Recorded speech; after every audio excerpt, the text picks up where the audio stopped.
Bakit may malaking butas pa rin sa EDSA Ortigas? Araw-araw, libo-libong Pilipino ang dumaraan sa EDSA Ortigas.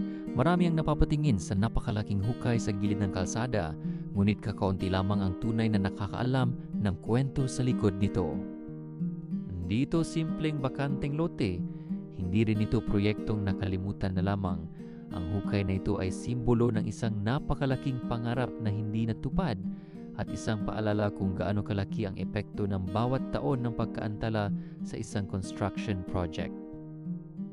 Noong 1997, inilunsad ang Sky City, isang 77 palapag na mixed-use skyscraper na may planong taas na humigit kumulang 335 metro.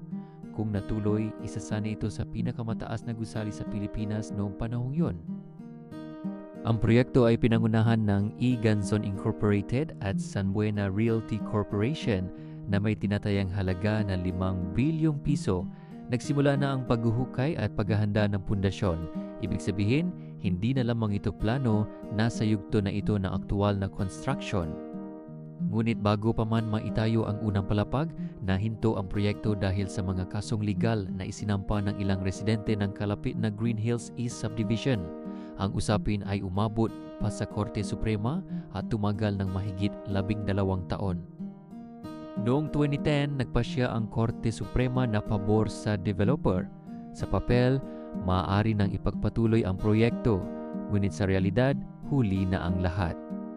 Sa loob ng mahigit isang dekada, patuloy na tumaas ang presyo ng bakal, semento, kagamitan at paggawa.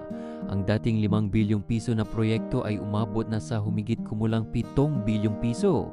Nawala na momentum ang proyekto, nahirapang makakuha ng panibagong financing ang developer at tuluyan na itong hindi na ituloy.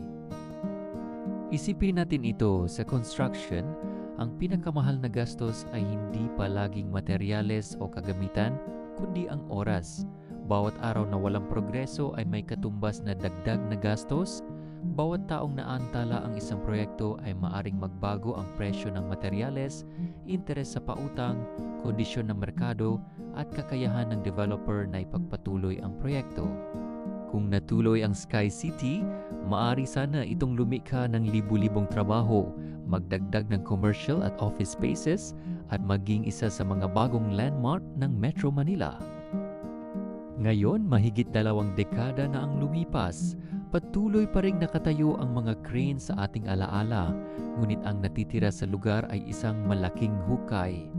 Minsan, sapat na ang isang tanawin upang magturo ng isang napakahalagang aral, at ang malaking butas sa EDSA Ortigas ay isa sa mga iyon.